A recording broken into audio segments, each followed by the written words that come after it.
just in case I forget to mention this later, I was just thinking about this. I think of going too far into the transcendent thing. So, has everybody heard of Ramana Maharshi? No. No? Have you heard of Ramana Maharshi? I've heard of him. Yeah. Okay. I've not studied anything. All right. Well, Ramana Maharshi was a very famous Indian. I don't know what to call him. I mean, he wasn't like a guru by choice. People started to congregate around him. And he lived about 100 years ago in southern India, and he's one of those figures that pretty much everybody loves who comes across his stuff. He's sort of universally, people think he's great. If you read his books, you would he would say a lot of the time things like the world is an illusion, and so from his direct experience, personal experience, he had something which is called constant consciousness. So when he went to sleep at night, he would be aware all through the night. So he would fall asleep, he'd still be awake, but his body would fall asleep. He'd start having dreams, but they'd be lucid dreams because he'd know he was dreaming and he'd be aware. And then once dreams subsided, he'd go into deep sleep and he'd still be aware in that state. So in that state of deep sleep, there's no bodily sensations, no thoughts, no feelings or anything, but nonetheless, he reported that he was still present. And then in the morning, the body wakes up and, everything starts happening again. So he would say things like, the world is an illusion, and Brahman, which was a Hindu term he was using for empty awareness. I am familiar with them. Yeah, is real. Yeah. Yeah. So he'd say the world is illusion. Only Brahman is real. Brahman is the world. So it's like a 3-part statement, and it describes this, what I've been saying, this path of like. So you do these practices. Suddenly, reality starts to seem a bit thin. You start to kind of think that only emptiness is real. But then, if you keep going, you realise that emptiness and form, the world and spirit, are all simultaneous, or one. They're not just like squashed together. The saying is not one, but not two either. It's not one, but not two. It's sort of. I think the yin yang sign is a great representation of that. It's like, I can't think of a better one, really.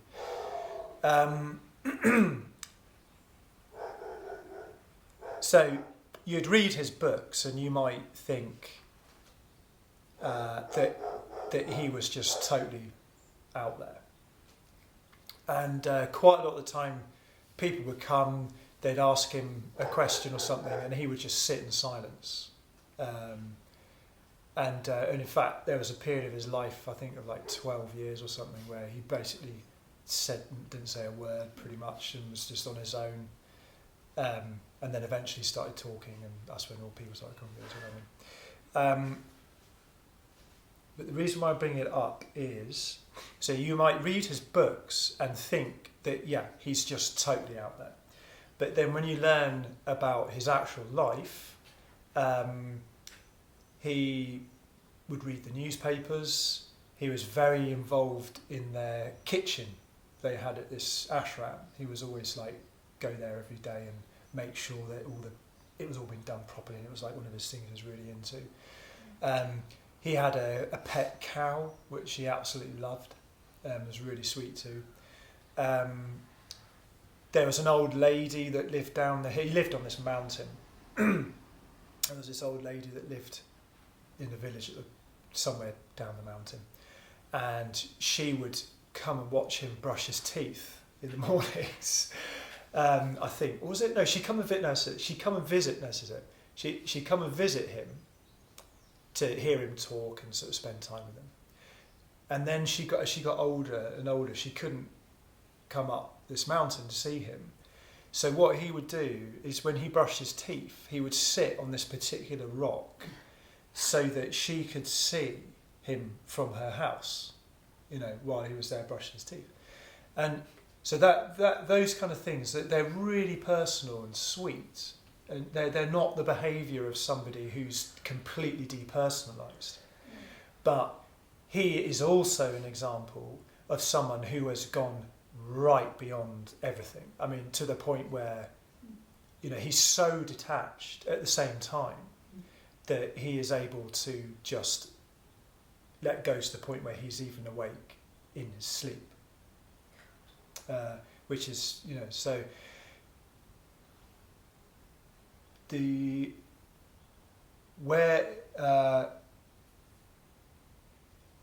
so I think what I'm trying to say is that when you actually look at the lives of people who might be saying statements like that, when you actually look at their lives, they don't actually live. Their lives transmit something better actually than what they've written down. What they've written down is only taken by. So Ramana Maharshi never wrote anything himself. He would just talk, and then people wrote it down, and people only wrote it down for part of his life and only some of it, and you know what I mean. And then you start that people take that as the foundation, and they start building stuff on top of it. Yeah. So a lot of meditation literature and is quite like that. It's important to think that this is actually human beings that have written this stuff or come up with these teachings. And they had real lives. And about the breathing, because we didn't really talk much about that, was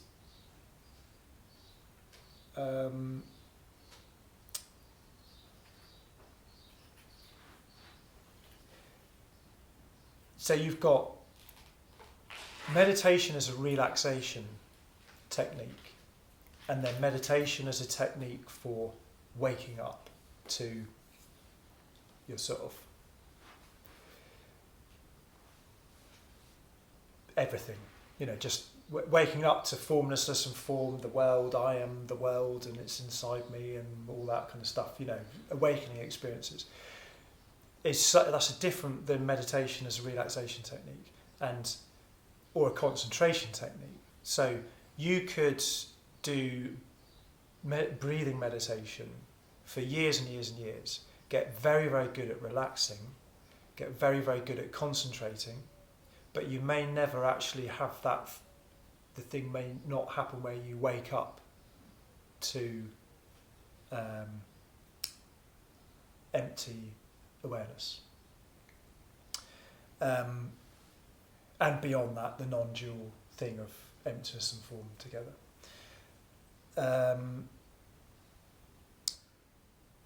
But the historical Buddha, Gautama Siddhartha, that was a practice he did. And so he had this waking up to his formlessness through doing this practice. And I think what happens is when you get really good at this practice, you have periods where everything quietens down. So no thinking, bodily sensations quieten down, everything quietens down. So it's a bit like being in deep sleep, but you're still aware and you're still there. So then you start to ask, well, if I'm still here and I'm none of those things, who am I? And then that's when that happens. So that was the actual technique that, the guy who lived 2,500 years ago practiced. But I think it's important to do both of these types of practices. If you never develop the ability to concentrate, you won't be able to concentrate on awareness. But if you never do this kind of like awareness type meditation, then you may never get the freedom that comes with that kind of awakening.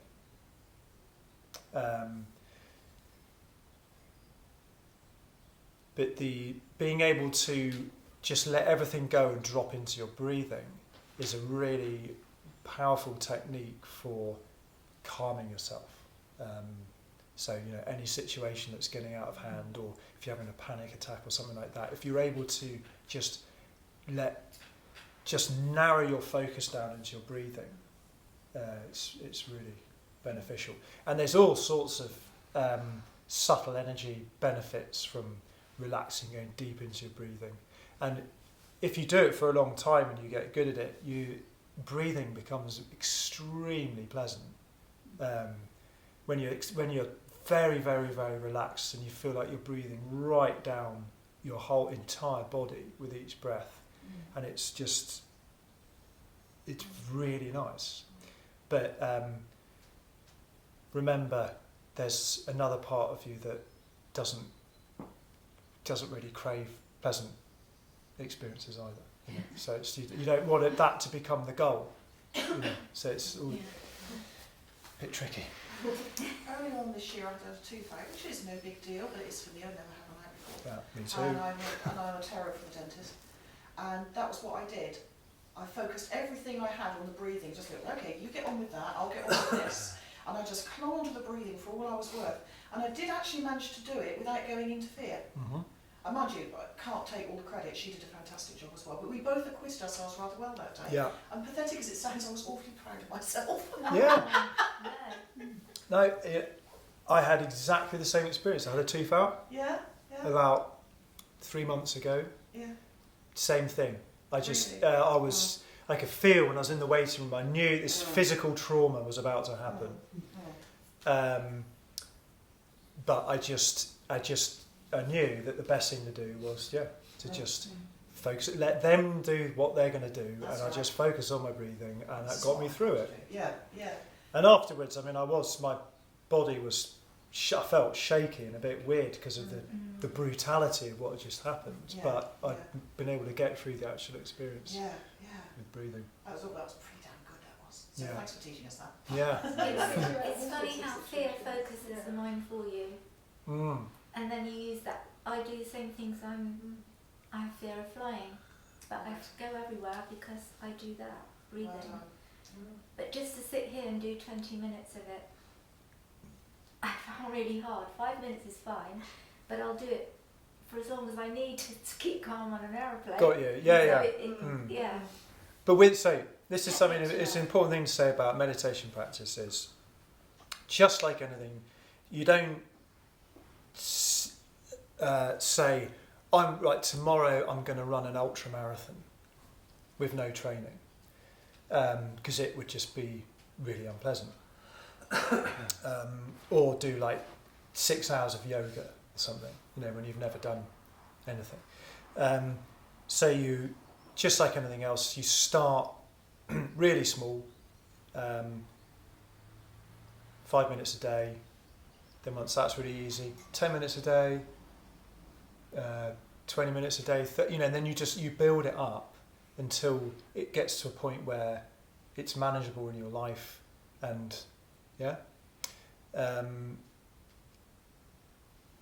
so I wake up very early in the summer, and it's a massive pain in the arse. But it means I get up and I do sometimes 2 hours of meditation before anyone gets up. And I love, if I can meditate for 2 hours, I'm really happy. That's, for me, that's my ultimate amount of time. But there was a time when it was just completely impossible for me to do. I would have hated it. I would have been in a lot of physical discomfort, bored out of my mind, But now I love it. But it's taken a while to get to that point. I know lots of people that meditate for I went on one retreat where you did 10 hours of meditation a day, and I found that really difficult, but I could see there are other people around me that they would just like stone statue for 10 hours in a day, for 10 days in a row. But it's about building up to that. You can't expect yourself to suddenly be an athlete, meditation athlete straight away. So again, common problem. It's that New Year's resolution type thing of like, as of whatever date I'm going to be doing blah blah blah, and then you can't do it. You get disillusioned and you say, "Oh, I don't want to do that anyway," and then so builds it up small and it'll be sustainable. Okay, so we are going to do. There's so much more to say about all of this stuff, but we've only got a day. Loving kindness meditation. Okay, so first meditation we did, first person type of meditation practice. The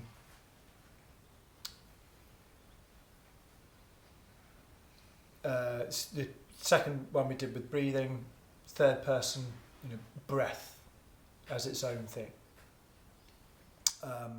Now we're going to do a second person practice where we're visualizing other people and our relationship with other people. So the loving kindness meditation is called Metta, and it's a really old practice that goes back, thousands of years. But it's a good one. It's really simple and it kind of gets right to it. The normal way of doing this is that you generate feelings of well-being towards yourself, then someone you love very much, then a neutral person, then someone you strongly dislike, and then all living beings. But what we're going to do today is we're going to slightly change that, because this may be because of our Judeo-Christian background or something, versus the sort of ancient Buddhist background that this practice came out of. But it actually seems to be easier for people in England and America and places like that to start with someone they love dearly, then yourself, then someone neutral, then someone you strongly dislike, and then everybody, because does that make sense? That it's quite, as it was saying, I can't remember who was saying this morning, that we're sort of harder on each other than we are to other people. If your internal monologue was like on like some speaker on your shoulder, so everyone could hear it, you'd be like, "Wow, you are such a horrible person to yourself." But so it's kind of you want to start where it's easy and then move to where it's difficult. That's what this practice is about. Okay. So with visualization, you might look up a traditional explanation of this practice, and they're sort of these stock phrases that they say things like, "May you be happy, may you be healthy, may you be free from suffering," those kind of things. So those are the kind of sentiments we're trying to generate. But if you start using those, the mind has a habit of making things automated really quickly, and it takes all the freshness out of it and aliveness. So if you spent 30 years saying the same phrases, "May you be happy, may you be," but it would be a bit like, it's not really alive for you. I was thinking of the Nicene Creed in your local church or something. Everyone going, "We believe in the..." Yeah.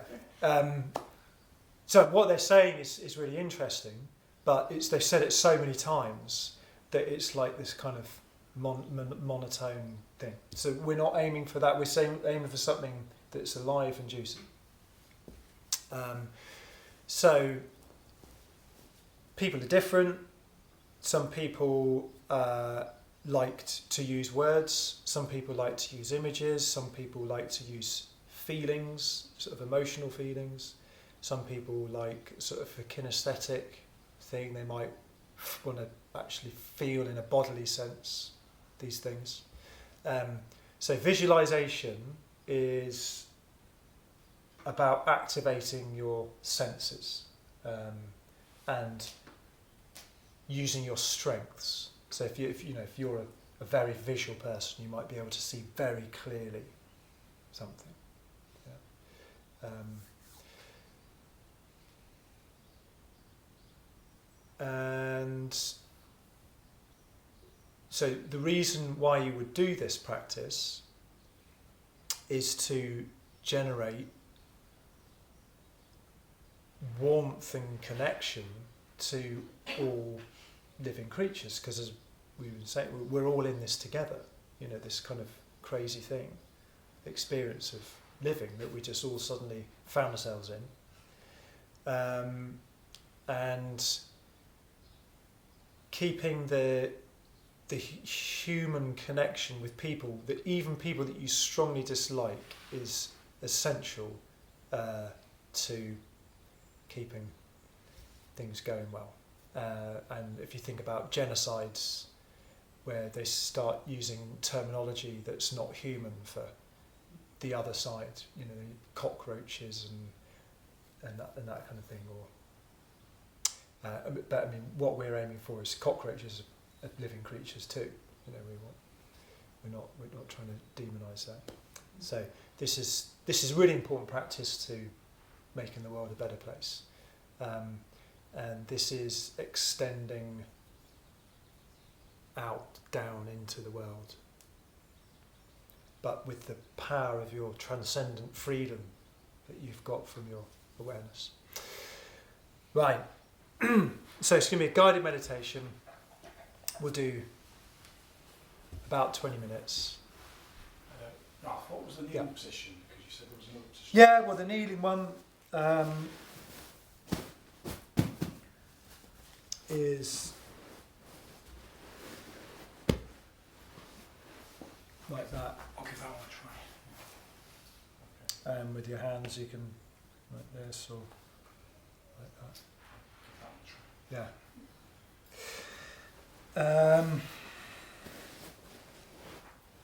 Yeah, good.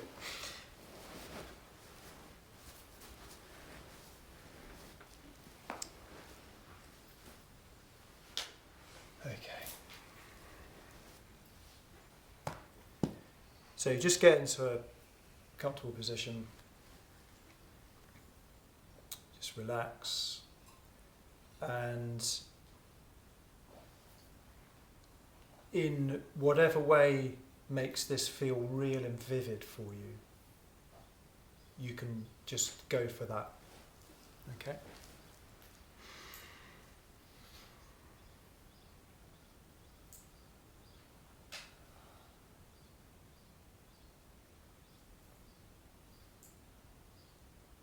So we'll just start with a period of silence to begin with.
So bring to mind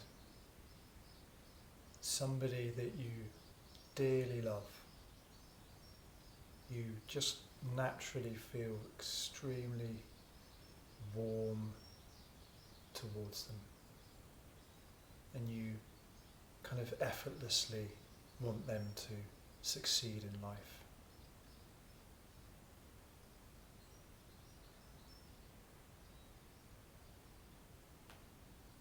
And you might sort of see them in front of you, or you might be holding their hand.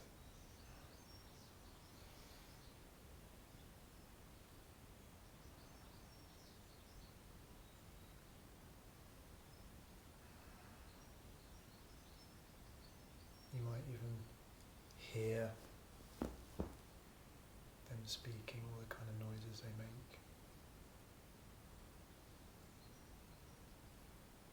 And kind of hone in to that feeling that they make happen inside you. And where is that feeling located in your body in a particular part?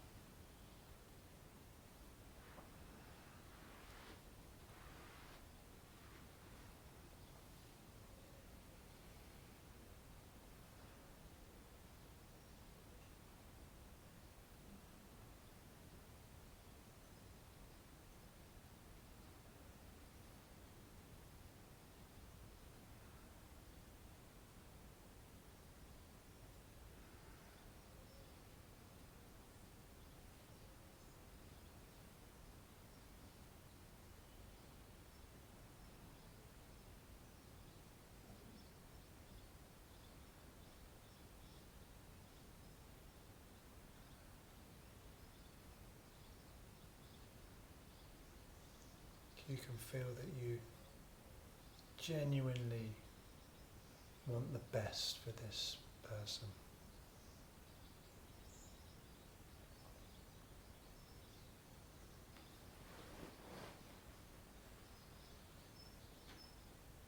That their happiness is important to you.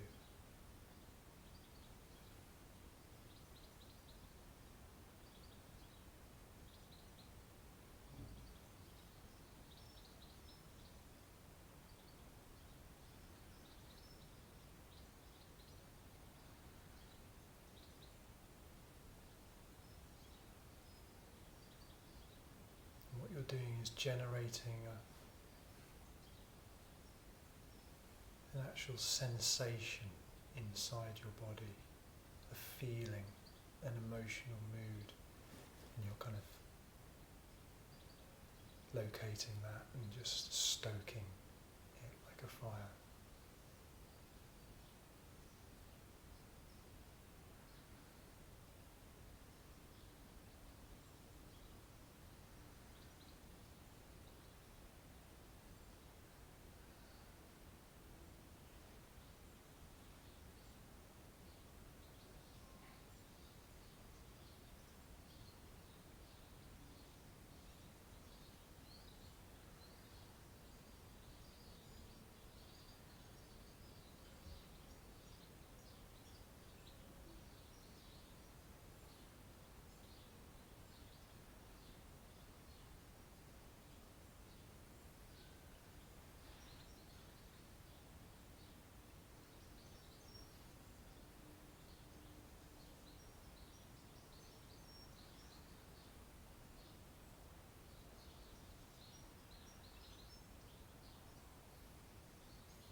And then now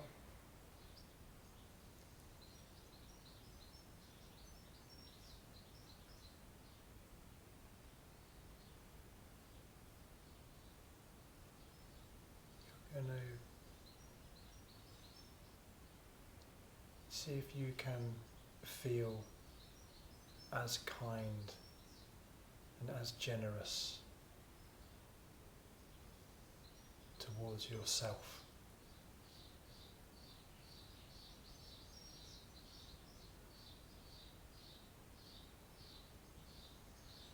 You might want to start with just finding a few characteristics about yourself that really make you feel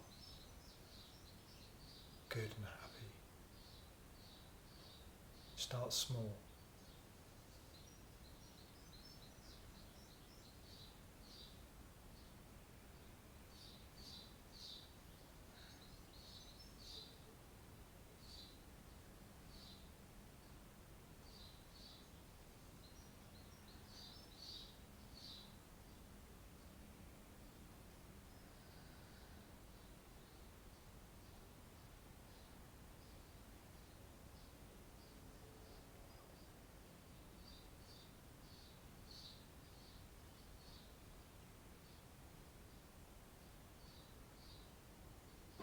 What would it be like to give yourself a hug?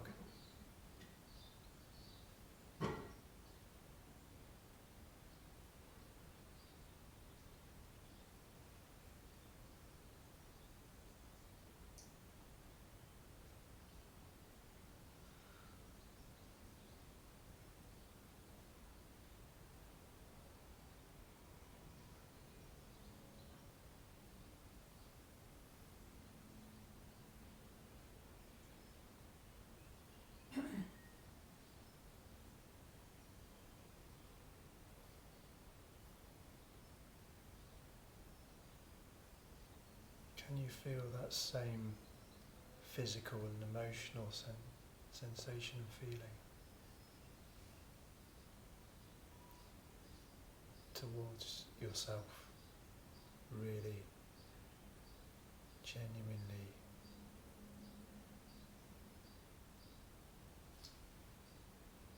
wanting to help yourself be happy.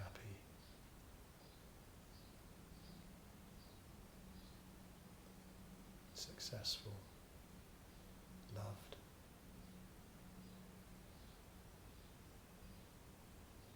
In a spirit of generosity.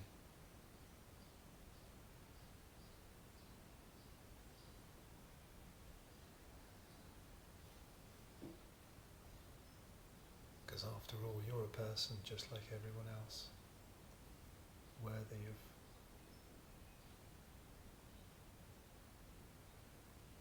your respect.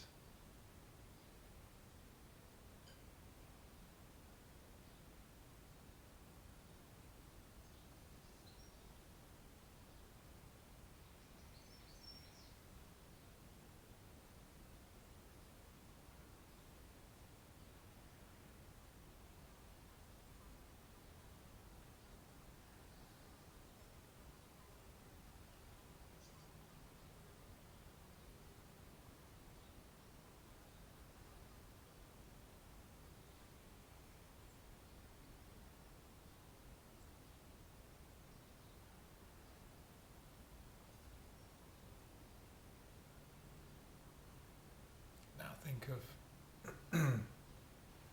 a neutral person. Good example is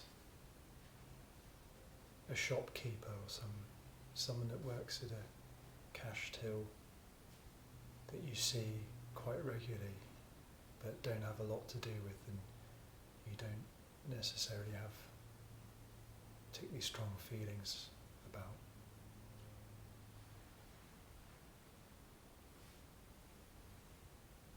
Maybe someone at work that you see around, or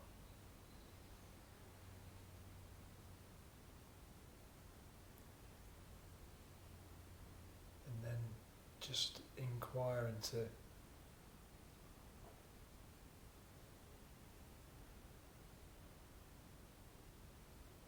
how can you feel a genuine connection with this person and their life, and an interest and concern for the importance of their life, their success and their happiness.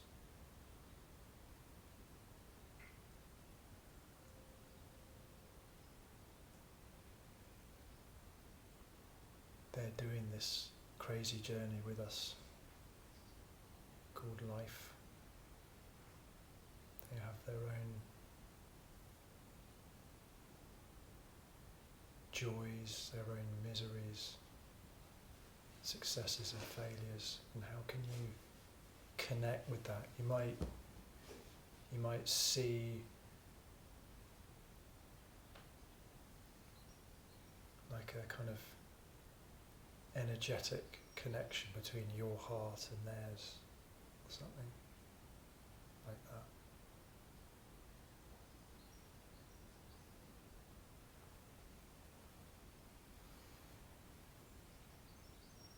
You're not trying to force your compassion on them. It's a natural thing. It's like a gift that you don't expect anything in return.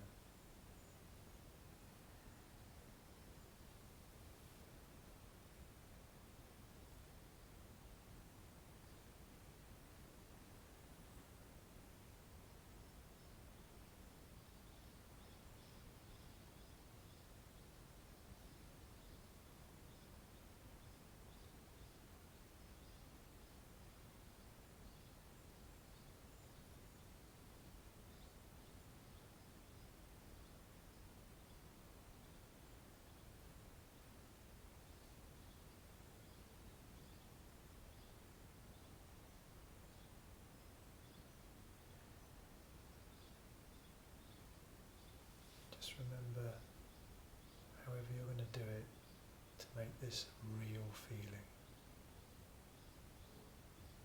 How can you do it in a way that's natural, not forced and artificial? What's the point of genuine connection between you and this person?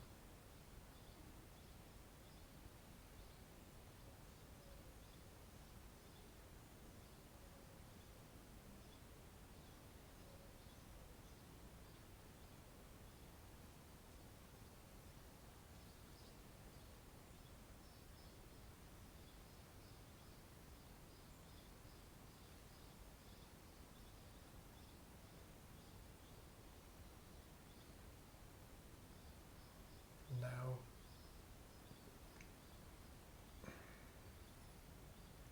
bring to mind a person you dislike. Don't pick your arch enemy. When you've had more practice in this practice, you might want to go there, but just for the moment, just someone you don't like very much, that you have a hard time feeling good things towards them and wishing them well.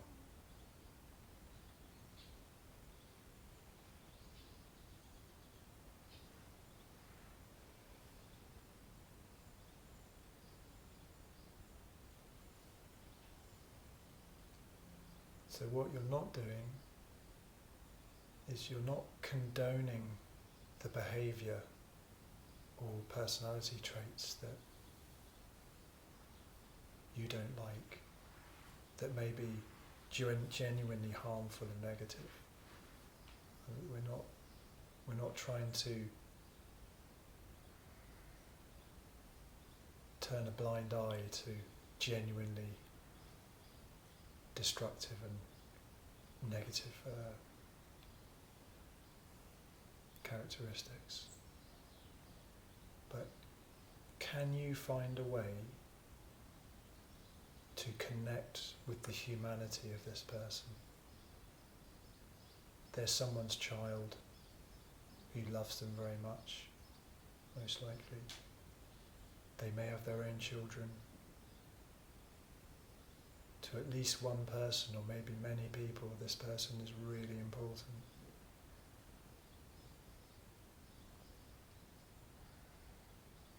They're going to have their own miseries and joys. They're going to die, they're going to lose everybody they love, just like all of us.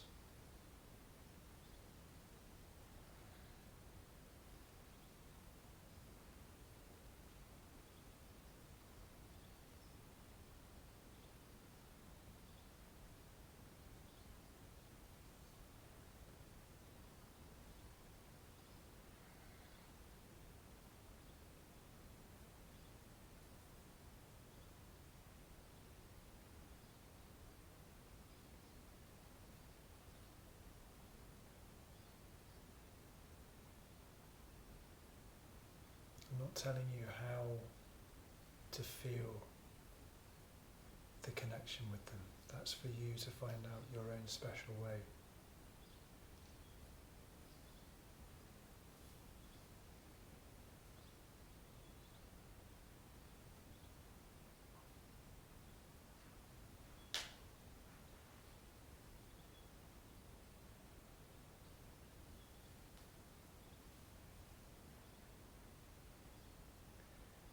And you don't have to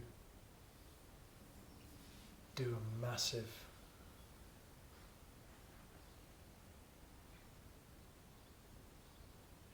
generate a massive feeling.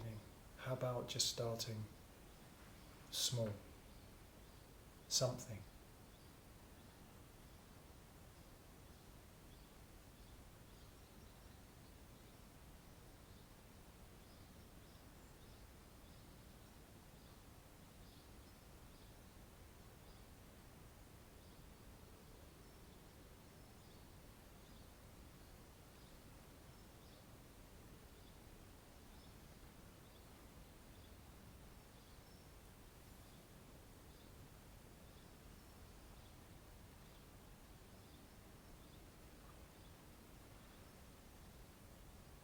If you find it difficult to generate an authentic feeling towards this person, you might just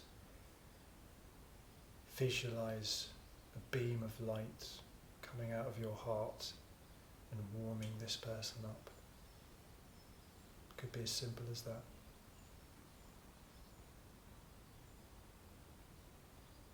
And you're offering that as a gift, not wanting anything in return.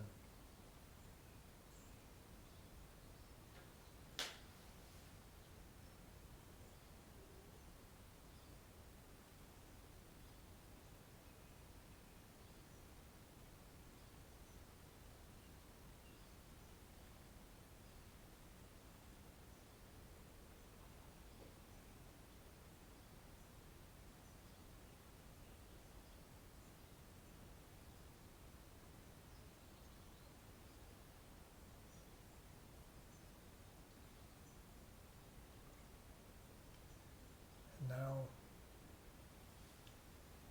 we're going to extend this feeling of well-wishing and genuinely wanting the best for all living creatures.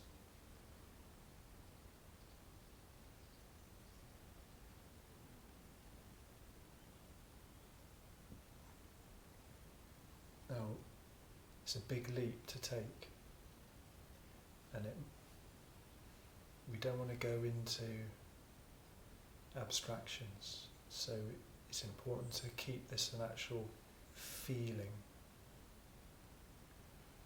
So how do you do that?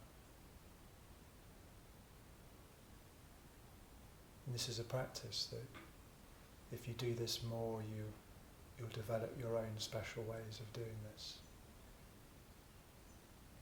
But you'll succeed in this practice session right now if you can generate some level of genuine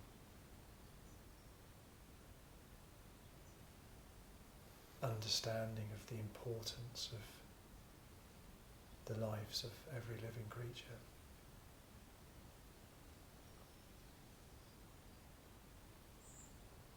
From their point of view, they are the centre of their own universe.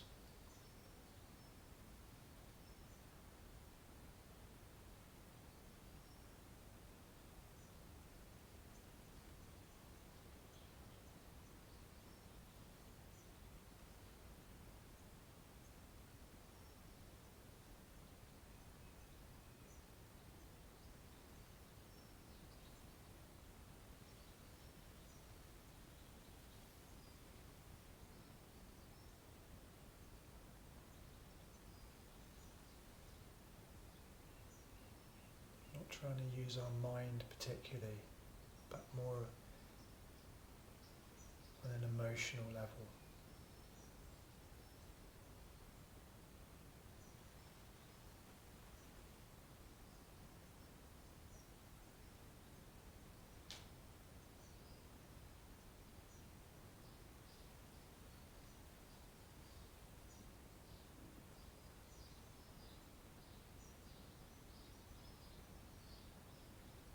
find some species of animal it's easy, and some seem strange and bizarre.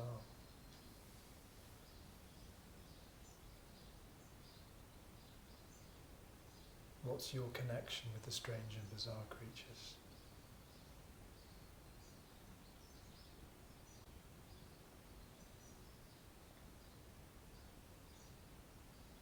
Creatures that seem alien.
I'm that person that was every morning saying, may I be well, may I be happy, may I be free from suffering. And then my family and friends, and then everyone, every creature, every plant. And the thing we had in common was life. I didn't do anybody that I didn't like. Yeah. But by saying everyone and every creature, that is, isn't it really? Yeah. But I didn't have, in this, doing the person I love first, it was lovely. And I noticed I didn't love myself as much, but I did. And then the person at the till in Tesco's, I wished them well and happiness and good wishes. And then the person I didn't like, I wish the same, but there was no love. So I've got some work to do. Yeah, well, what you did there was honest and genuine. And,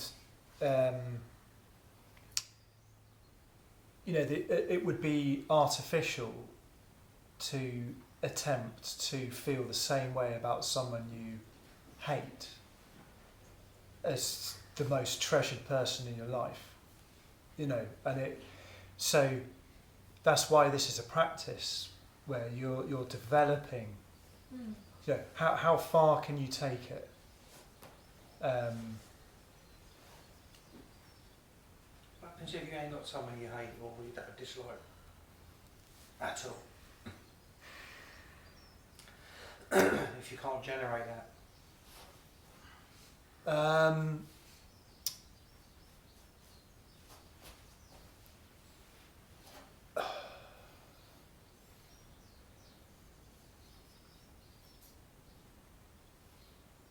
Well, maybe you're already there. Yeah. Who I knows? just can't think of anyone that I can. Yeah. That I haven't. Do you like Adolf Hitler? Do you like him?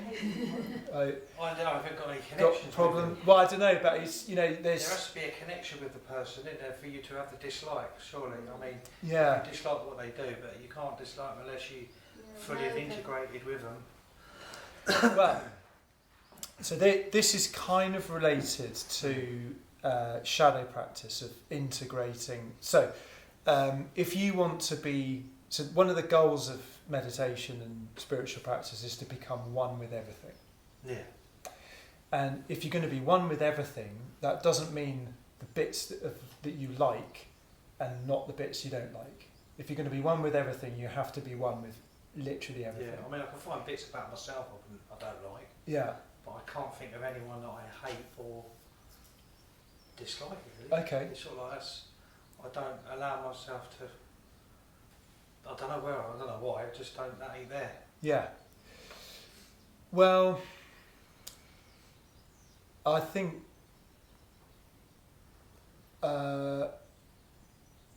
maybe if there's nobody currently living, I mean, you can look at the history and find the most, the sort of most destructive person that's ever lived or something. Yeah, I And, think of so much. you know, I mean, you don't. This is an imaginary practice. It's Yeah. it's a practice that happens in the imagination space. So it may even be it could even be a fictional character from a movie or something. You know what I mean, okay. or some mythological character. You know what I mean, Yeah. or even some animal that terrifies you. Right. You know, okay. like A fear. great white sharks or cobras or Mm. so, you know. Yeah, yeah. I mean, but the yeah, Yeah, I get it. Yeah. it's kind of locating some living creature that really freaks you out Right. and trying to find some connection with it, because I don't know who said this, but something along the lines of if you really want to be free, then you have to let everything in. Yeah. You can't leave anything out. And that's the kind of the goal of integrating your shadow through psychotherapeutic practices. But this is a way of doing it without having to pay for a therapist and that kind of thing. Well, it's very therapeutic for me actually, because I won't go into detail, but years ago somebody completely destroyed my life to the point where, you know, I was contemplating suicide kind of thing, and they've been popping up for years, this person, you know, and no matter how many spiritual books I read or much meditation I did, this person was always be resentment. And I was just doing that practice now and imagining that person who pushed me to that point, and it was very cathartic and therapeutic, because I was truly embracing them and feeling love for them, and I feel like something's lifted now, that I've let that You've all that purged it. hatred, it's just gone, You've purged you it. know, it's kind of purged, or so that was very therapeutic from my point of view today. Yeah. Good. So, nice breakthrough. Yeah. But I mean, something like that is a major traumatic event that will take years of, you know, it's like it's not just going to go like that.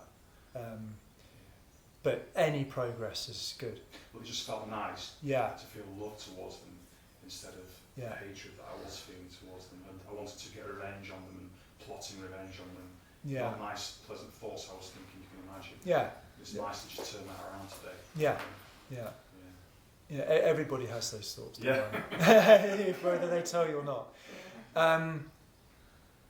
And so, I mean, one thing you can do if you're really struggling to feel some kind of connection is what I said that you about this kind of like, you know, imagine like a sort of beam of. I struggled on and off all throughout, to be honest. But Yeah. all I did was like give from my heart. Yeah. That's all I did was let you into the person who, I wouldn't say hate is a real strong word, but I do. No, so hate. So actually- strongly dislike. Dislike is Yeah, better. Hey, we're not. At one point, Yeah. I did, but I think that's more hurt underneath the hate that I felt a while ago. It was more hurt. Mm. Oh, I hate you. Oh my god, what am I thinking? My head was like, but I was more from my heart. I did actually struggle with all of that almost. Yeah, I don't know if that's where the place I'm at presently in my life. But I just feel quite. I struggle with that a bit. Well, so what's really important is so. I didn't start seeing my mum and me as a child, or I don't know what even. It was really odd. Yeah, well, say with these kind of visualization practices, you can end up going all around the, you know, yeah, which is why it's good if you do it where, you know, if like anything, if you do this a lot, you can focus more on it and go to deeper levels. You feel know. pretty good at giving now, because I just think that's the source. If you love everything, but to love out and forgiveness, that's where. And then I think maybe it's the other way around. What do you mean the other way around? I don't know. It can because I'm very forgiving. I'm very loving. Mm. But then am I absent from that really? Am I not? I just realised that actually, it's only that meditation and I wasn't quite doing it. I found it really hard Yeah. to everyone. It was really weird. So I just did it from as best I could from my heart. Yeah. Okay. So yeah. Does that make sense? Yeah. Sorry, I think it does. It's made me think of two things. One is that this is not related to what you were saying, but it just made me think, and I want to say this in case I forget, that we tend to forget that we are people just like everybody else, like our own selves, and that if you once you you find your identity as awareness, your personality becomes a person inside yourself just like anybody else. And from the point of view of awareness, awareness is equally interested in you as it is in another person. They're all people are the same in front of awareness. It's not related to what you were, but I just wanted to say that in case I forget it. What you were saying that came up for me was, we're not trying to so there's Chogyam Trungpa was this Tibetan teacher, really famous one and iconoclastic and quite a crazy character, but he had this really great phrase that he would say, when you doing these kind of compassion practices, you're not trying to generate what he called idiot compassion, where you've just got this blanket policy of just being like a doormat, or just offering love in totally inappropriate circumstances. So that's I know. So this was so. What I'm not trying to promote, and what this practice is not trying to promote, but can easily be misunderstood for this, is just this kind of simplistic, letting all your boundaries go, letting people get away with behaviour. So I'm not. So when I was saying you pick this person that you strongly dislike, you're not saying, oh yeah, everything you do is cool. It's fine. You're just fine as you are, and all these horrible things you're doing, that's okay. Not at all saying that. And it's about how can you connect with the humanity of that person. I've noticed that through more like self-love and boundaries. That's what I've learned, especially in the last years. I've had to really put in boundaries in all areas of my life. This comes from self-love, doesn't it? And respecting yourself, your own space to put up boundaries.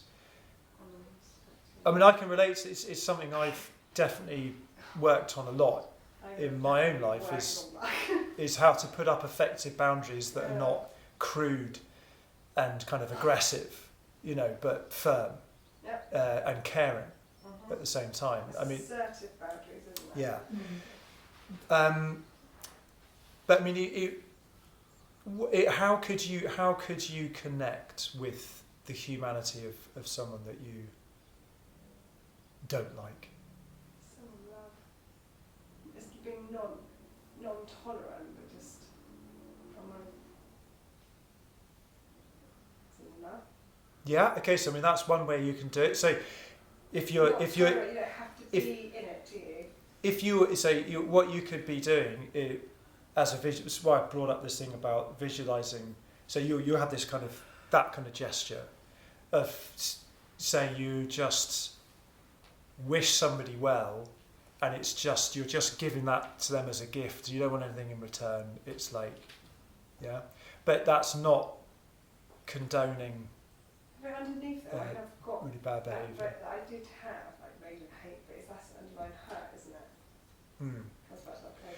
But so everybody hurts Yeah. in life. I mean, that's one of the doorways into connecting with people is through suffering. So it doesn't matter who you are, everybody suffers to some degree in their life, and that is a cause. That should be a cause for caring on your part. You know, really, no matter how horrible a person is, if you can't connect with that part of their lives, then you've sort of dehumanised them. Also, because it's understand. Oh, I do it. That goes deeper in as well, doesn't it? It's tricky, and that's why it's a practice. And you look like you're going to say something. Yeah, well, the question for me is who benefits from it, the other person or I? The person I chose was a public person, didn't have anybody else in my mind, and I couldn't get the feeling of the connecting with them. The feeling I got was, I don't care how you are about this other person. And then the second thought were, well, if I would have more caring feeling for the person, would that make it easier for this person to change, or that I can perceive the person better, or doesn't it do anything? Yeah. So.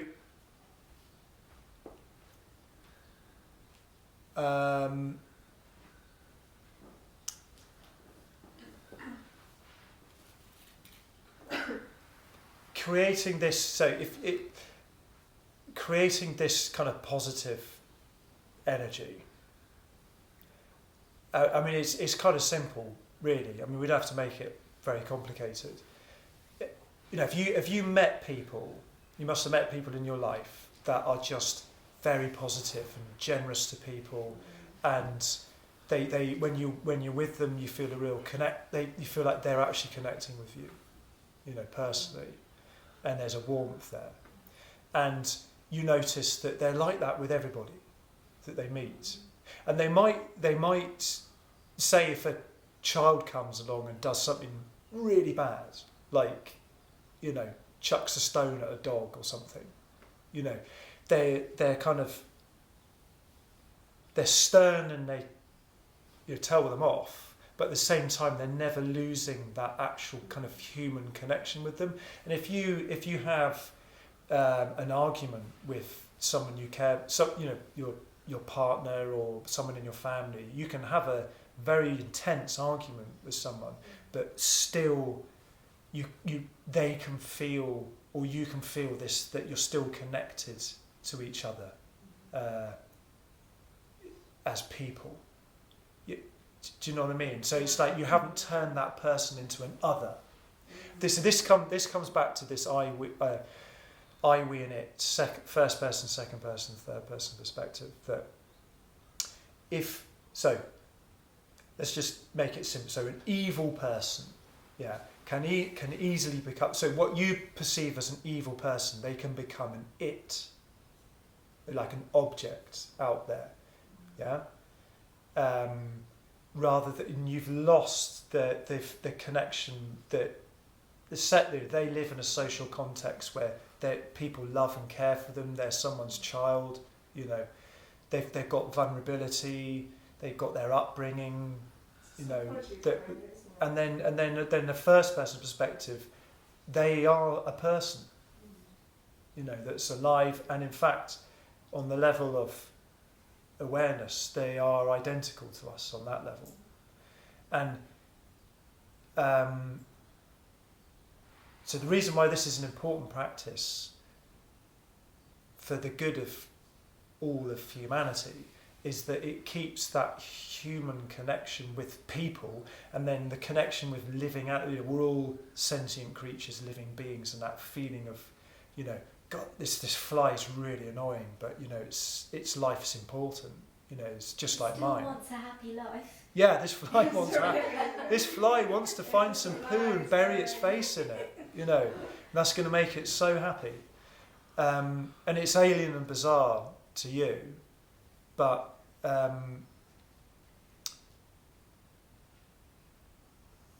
and I was thinking of Boris Johnson. Okay, yeah. Okay, so I personally, my own political views, I'm very upset. I'm very upset about Brexit. You know, for me, quite often it's like sort of political figures come up for me, but you know, because it's like in my daily life, I don't tend to come across many people I strongly dislike. You know, just by by some fluke of it. You know, some people, unfortunately, what you put out, you attract to you. If you walk around negative, you'll attract negative to you. Well, yeah, that can That's happen, why you're not attracting anyone but you don't also dislike. some people, for purely undeserved reasons, are surrounded by a-holes. You know, who are just bringing their lives down all the time. You know, I mean, some really unfortunate people spend They've got to change their frequency. most of their lives. Yeah, I mean, it's a whole nother topic, and you know, I mean, it's not their fault that they ended up that way, and you know, I mean, it's But so some people spend most of their lives surrounded by really bad people. Yeah, I know that one. Yeah. You know, but so I quite often have to find political figures, you know, whatever, because so Boris Johnson, you know, was someone I dislike, and for me, the thing is, there's a lot of people probably thinking that. So yeah, what well, sort of you know, energy is he going to get? half of England. Yeah. I actually but like Boris. What? I love Boris. Okay, well, yeah. What he stands for me is he upsets the apple That's cart, funny. Yeah. and he shows them for what they all are. Yeah. Buffoons. Let's not open that kind of worms. Well, yeah. No, I'm not talking. I don't want to talk about Brexit and that kind of thing. You know. That's why I didn't want to. Yeah. But what's interesting about this example is that for half of England, he's just a great bloke, and for the other half, he's not. Yeah. So why is that? It's You not know, so what- black and white as that. Huh? It's not so black and white as that. Okay, no, right. You know. Yeah, I'm not, mate. I'm I mean, as a simplifying person, it. I think he's quite funny, but I don't like his politics. Yeah. So it's, you know. Okay, yeah, but okay. Well, so if we just keep going with him, Okay. and what? So what? So, you know, when I was thinking about him, I was finding it quite difficult, but I watched I'm a Celebrity, Get Me Out of Here years ago, and his dad was on there, and his dad was really sweet. It is nice. And then I kind of like thought of their home life, you know, and how his parents loved him, you know, and once upon a time he was this little sweet boy running around in shorts, you know, chasing butterflies or whatever, and then he's going to turn into an old man. He's going to, you know, grow old, get ill, die, all these kind of things, you know. And also there's the thing that all I know about him is the media, not him as a real person, and you know, so it's all little ways that I could connect with him as a person and say, well, you know, and then also, just for good measure, I chucked in just a little visualization of a beam of really good feeling coming from my heart, like warming up his body. And I was just like, that is a gift to you. I don't want anything in return for that. I'm just going to do that. And it was almost like that kind of thing bypasses your thinking about it. So you're just going straight to an emotional feeling of wishing, of generating a good feeling towards somebody. So you're not trying to justify it with your mind. Yeah. Well, now that you say it, I remembered an article a few weeks in the Sunday Times. I think it's a book now, as a boy, Mm-hmm. when they were in Brussels, the whole family. And I have seen this picture which was in the newspaper of where he was in it as a boy, and where they described how he was, or how his personality was. And to that I can feel empathy. So that would be now, but only when we talk now, that would be my connection, Yeah. seeing him, As that child. the So child he was. there's the a- picture. There's a difference between empathy and just, not having any boundaries and saying, oh, it's fine, be who you want. Like you can empathise with a person or sympathise with a person, have some kind of connection, even if you don't think that his politics are right or something. If you take the ultimate example, Adolf Hitler, did just the most destructive things imaginable, but there are things about his life which are the same as other people's lives. The same trials and tribulations and damages through growing up and all that kind of stuff. And it's like, you can create some kind of connection with the humanity of Adolf Hitler without saying, "Oh, that's fine. You're killing all those millions of people. Yeah, that's all right. I forgive you. I'll let you off the hook for that." What worries me is that we put somebody, one individual, like even Hitler didn't do everything on his own.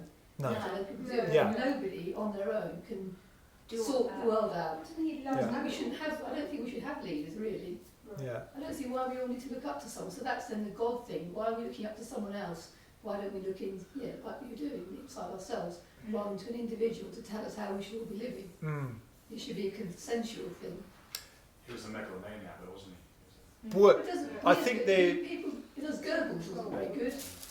All the others weren't very good, were they? I mean, there's no. so you're doing your It was like a whole sort of evolved. It was something that built up at the time because of the way, the society was changing with the industrialisation had gone through, and they were able to get away with things like the First World War and the Second World War, just letting people die just for people believe them.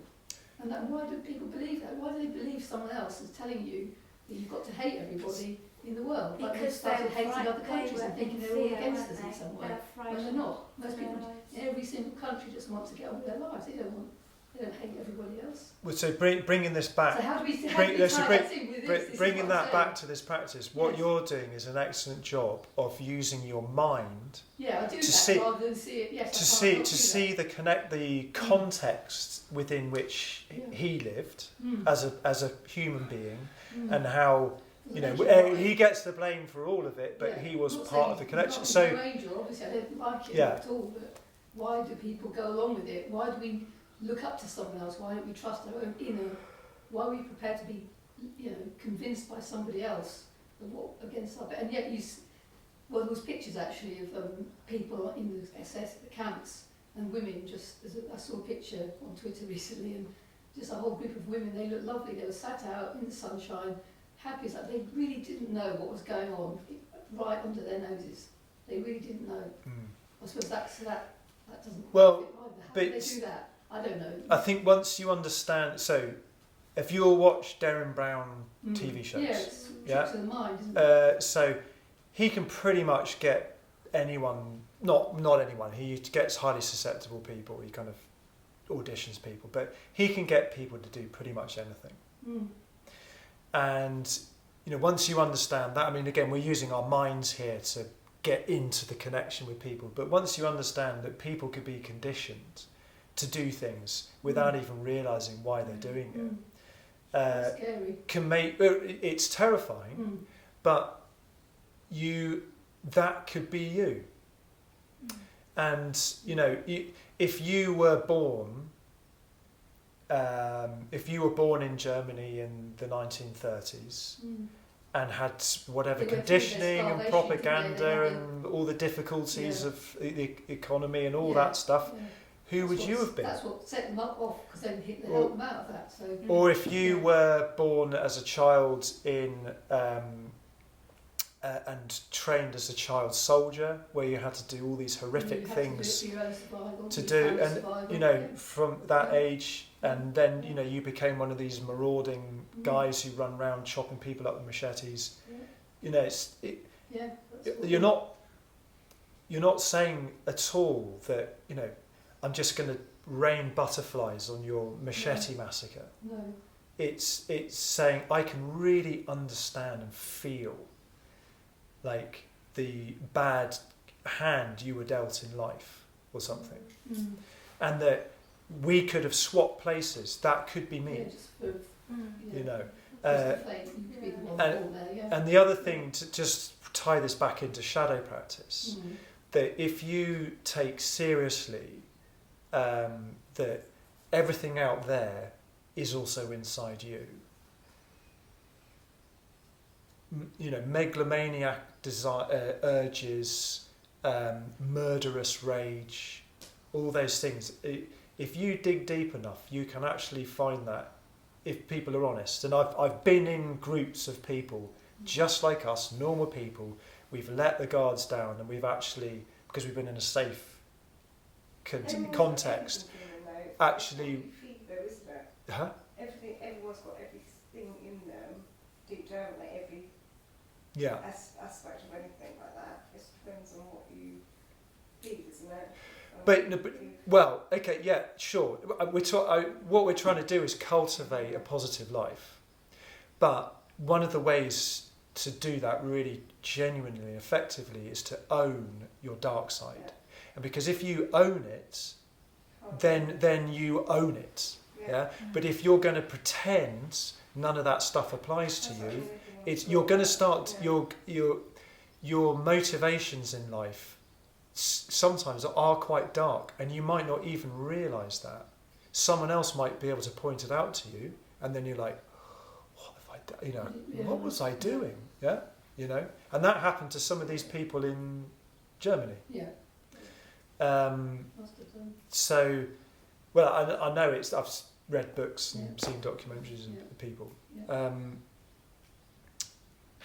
So to tie all this back to this practice is you are cultivating your connection with everything, and it's not easy. You know, people say, like, you know, that kind of caricature of like, I'm one with everything, you know, just like, you know, peace and love. You know, it's easy. I can just do it right now. There's something to that, but at the same time, you know that whoever's saying that has not really gone deep into it. So this is a practice that takes years of work, and it's nuanced and complicated. You know, it's not. But it's very helpful. Yeah, I think it's a staple practice of most meditation traditions have got variations on this theme, and it's been one of the staple practices. So everybody needs to do it in a way for it to work effectively for the whole of humanity, I suppose. And you've got to do it your own way. But you've got to do it your own way, and that's the hard thing to do. Keep your individuality and have a sense of your individuality, and also then fit in with everybody else. Yeah, and you to balance it for everyone to be able to do that. That's what we'd have to do. Everyone has to do that. Balance it, which is what we're talking about. I'm just thinking at the moment, I think we're being tested with what's going on. We're sort of seeing such division at the moment. We have done for a while, and it starts to wear everyone down, and we start to take sides. And we shouldn't take sides, really. Yeah. I mean, I'm just saying that. Well, I think that's another. It's the last thing I'm going to say on this is that us here, are on the other side of the equation for some other group of people. Yeah. On living now, Like our lifestyle, who we are, is the epitome of evil for other groups of people that live on this planet. Yeah. And then if you extend that to other creatures, say a parasite wants to come in and use my body so that it can give birth to its children. Now, how do you square that equation? Do you hate that parasite for being itself and just doing what it does? You know, I'm not saying I've got the answer, but it's yeah. It's been a challenge for me over the past year because I work in a very macho, egotistical environment, you know, in the military, and I'm just seeing it more and more. You know, when certain people are trying to be egotistical and, you know, show how macho they are, I'm just seeing right through it now. I'm seeing the pure consciousness within them that's the same as the consciousness in me. You know, and it just kind of diffuses all that behaviour. But it's been more of a challenge for me to blend in into that environment, but not be part of it. Yeah. If you catch my drift. Well, also behind closed doors, they'll be crying like a little child with somebody. You know, it's with this particular group of people that I was talking about, where we really let our guards down. When people actually open up and let you see underneath the lid of their lives, it's like you cannot believe how similar we all are, and suddenly you realise how connected we are. You know, and you know, one person is going through some horrible tragedy, but when you're hearing it, you know that it's their turn, and then it's going to be your turn at some point, and another person's turn. You know, we're all taking turns in having a difficult time and having a great time. So what I want you to take away from this is, I mean, we've gone all over the place with this, is that it's important to keep a spirit of exploration in these kind of practices. That you're not just, it's not a routine, automatic, robotic kind of practice. You know, so what we've been doing here is great. I mean, we've actually been kind of inquiring into, like, you know, how do you keep a connection that's authentic, that's not idiotic, or just letting down all boundaries, and you know, and how do you? It's not easy. There's no off the shelf answer, and it's for everybody to develop their own way of doing it. But for some people, this is their main practice.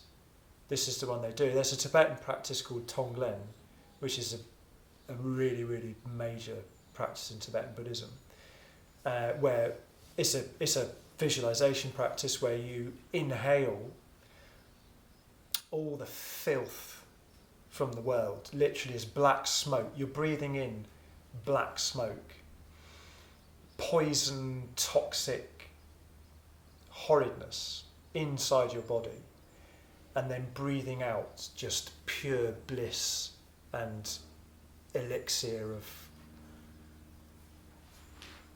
benefit. Yeah? And you'd think that if people do that for their whole life, they'd end up getting cancer and all sorts of things. But that's not actually what's happened with people that have been doing that practice for like a long time, every day, for 40, 50 years. You know, so it seems like an insane practice to do. It's a transmitter though, isn't it? It's changing. It's... Well, no, okay, but what you do in this practice is you don't breathe all that bad stuff in and then transform it into goodness and then push it back out again. You're just breathing in all the badness and just accepting it as it is, not changing it, and then offering out just benefit. So it doesn't really, like, your mind can't compute this, but it's a practice that's not really for the mind. It's not though, is it? yeah. Imagine them to be very, very, very, very strong of the mind, but it's not, because it's not about that. Say more. What? Because they're not thinking of it, are they? But I imagine them to be really strong of mind. Because when I But criticise the people that do this practice, Yeah. who? yeah, Yeah. that they're so strong that they can absorb that, and they can still give out love and still. I think I know what you say. There are some people that have such strength of character and such courage is an amazing word, because courage, core, is heart in French. Courage means like heartage, heartness, So strength of heart. And there are some people that are they've got such courage that they will never hate. But, so the Dalai Lama, for example, he said a lot of times, I don't hate the Chinese government and people, for doing what they've done to Tibet historically. And he encourages people to not hate Chinese people and the government and Mao and all people like that, and to, practice Tonglen, which is this practice of, Well, I mean, I don't want to put too many. I don't know what his personal feelings about Chairman Mao are, but I mean, forget that. So, but against the Chinese occupation of Tibet, he's always counselled the people of Tibet to not react to that with hatred. And that's he's apparently an incarnation of Avalokiteshvara, or in Tibetan it's called Chenrezig, which is the bodhisattva, which is like a god, goddess of compassion and love. So he's living from that place. That's his whole life, is about being that person.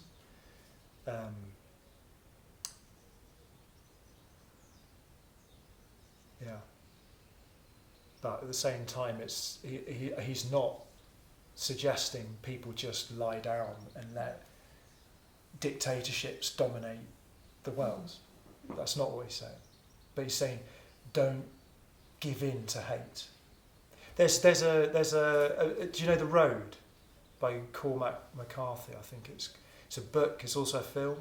The Road's a post-apocalyptic thing. Everybody's everybody's dead. They're all scavenging for food. People are eating each other. And this guy is looking after his son, and his son talks about the fire and not keeping this fire alive. And his son, so when his dad's out there like bludgeoning people to death and stealing their food just to survive, and everybody's doing these horrific things, but his son just won't give in to it. And there's a point towards the end of it where they kind of connect with this other family, and the son's like, we've just got to connect with these people, I think. And my memory might be a bit faded. And then the dad's like, oh, this is a bad idea, people are evil, and he's like, I'm just not going to let go of this. And then they connect with these other people, and it actually works out, and some good things come of it. But I think it's related to that feeling of like, I'm not going to let this fire be snuffed out by the darkness, really. In like if you boil it all down. But if you love your eye, you don't want to be damaged by all that nasty stuff. Yeah. Either, do you? So it's Okay. How about like a real world example might be somebody murders somebody. Okay, you might put them in prison and take away their freedom for the rest of their lives. Okay, so you've diffused that evil action, But when they are your prisoner, you can treat them with some kind of humanity, and they may be rehabilitated or whatever, but they may not be. But at the same time, if you're going to treat them, dehumanize them, then you're kind of buying into the game of the hatred game and the blackness and the darkness. So it's saying, okay, well look, you've done something really dark, appropriate action is going to be taken, but I'm not going to become dark myself. So you get wars where people take on prisoners, from the enemy side. Sometimes they execute all of the prisoners. And sometimes you have a war, prisoners are taken, they're just detained for the war, fed and all that kind of stuff, and then when the war's over, they're free. So there's two different ways of doing the same thing. One, being infected by that darkness, and the other one where you're being strict, firm, you're putting up firm boundaries, literally wall boundaries, containing people. So you're not just saying, hey, fine, you go and murder people. It's just, and then it's fine, just, sleep it off and get up the next day. Yeah? So, all right. Anything else? Yeah. I was going to say one more thing. Yeah, go for it. I read a biography about this guy called Ajahn Chah. I don't know if you heard, he was a Buddhist monk. Mm-hmm. This is in Thailand. He had a Western monk with him, and he got these workers to build this hut, this house for him, and he was shouting at them in Thai, really being harsh with them. And this Western monk was with him. Couldn't believe it. This Buddhist monk, he was in charge of a monastery. He was being really stern and shouting at these Thai workers, and then he noticed this Western guy was looking at him in disbelief, and he went, nothing here, as in like, yes, I'm shouting, but I've still got this compassion here. It's not taking me over. It's just a cultural thing. Thai people are used to being shouted at like that. It's not, from our Western perspective, it's not nice, but in the Thai culture, it's quite normal. Yeah. But he made a point of, there's nothing here. I'm not doing this. I'm not doing this from a place of hatred. Yeah. And if you can tell, so if you think about children as again, there are some people that when their child does something bad, they are so horrible to them.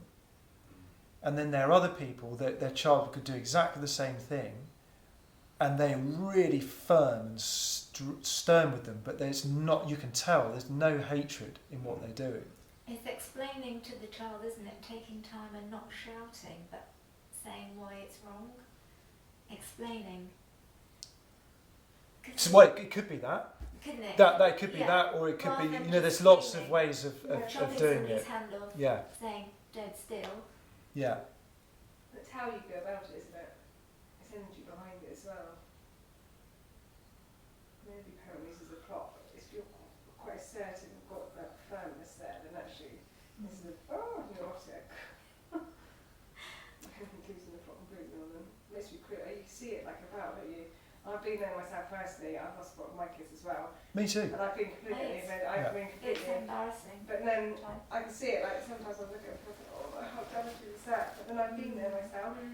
It's understanding that everyone gets to that place where it has been in that place. Because we're not perfect. No.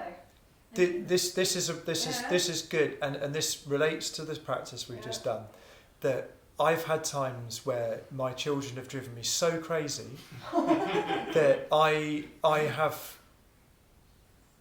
have reacted to them in a way where suddenly I realise I've dehumanised them. I've not been treating them with any dignity or respect as living creatures. It's like I've lost all conscience. I've just been totally hijacked by rage or something, and then you suddenly wake up. It's like, what am I doing? I've just taught children, but you, when they're younger, you can explain them simply. When they're older, you can explain as well, can't you? yeah. Well, when they're younger, it's a little bit. You're not on the conversational No, you're not. level so much. No. But so how this relates to the practice is that it's like, you know, your children have done something correct that's driven you totally crazy. Now there's two ways of doing this. You can be crazy with them, but still feel that connection of love for them and humanity, and or you can be totally hijacked and start basically abusing them. You know, and abuse is all about dehumanizing another person. Yeah. So what we're trying to do is get out of, say, you extend that to people you dislike. We try and, through this practice, to cultivate or inquire and feel into ourselves, like, how can I not be abusive to this guy? So if I take Boris Johnson, how can I not be abusive towards him and like generate more misery and hatred and all that stuff? You know, how can I still not agree with his politics but have some kind of positive contribution towards this whole thing? Yeah? Yeah. It's when you're in it, I'm a lot more aware now of myself, so I can, and I'm like, do you know, you become aware suddenly. Well, that's So this you next stop session, being trapped. last session we're going to do is, so once you cultivate, you don't cultivate awareness. Cultivate awareness is a really popular term in meditation literature. It's really it's not a good one. You don't cultivate awareness. You are aware. You don't make it. Yeah, you can cultivate attention, but you can't cultivate awareness. Everybody is aware. But it's just this weird thing where you just remember and you wake up, you realise.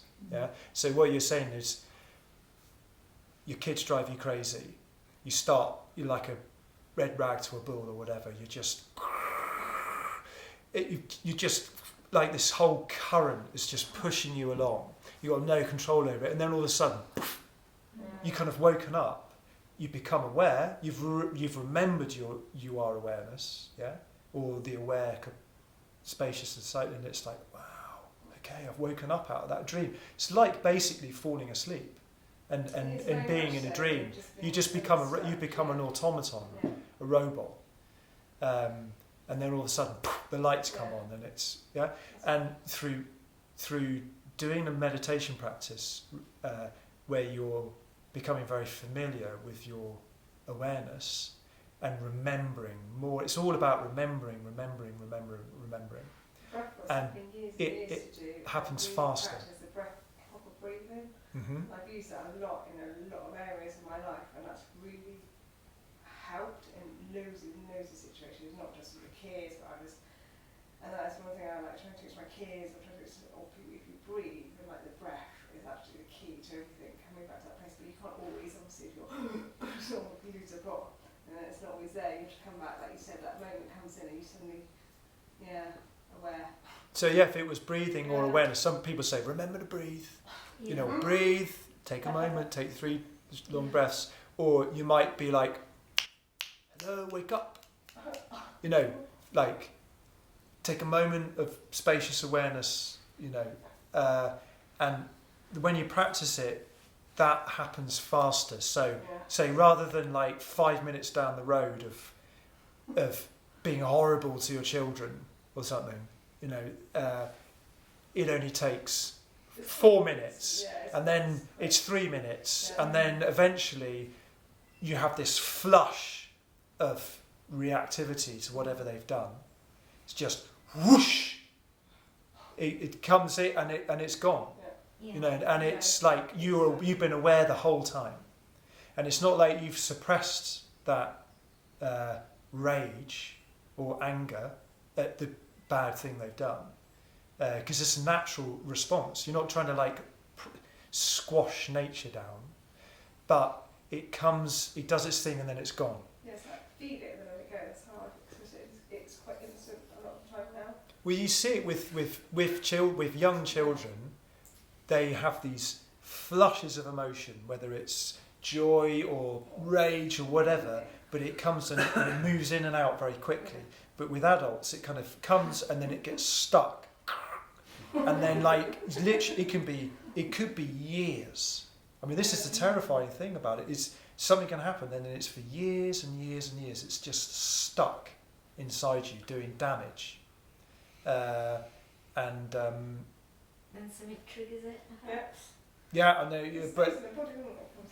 But the moment of awareness happens faster the more you practice. So we've really gone down the rabbit hole with this one. Yeah, but it's interesting. It's good. It's Yeah. good.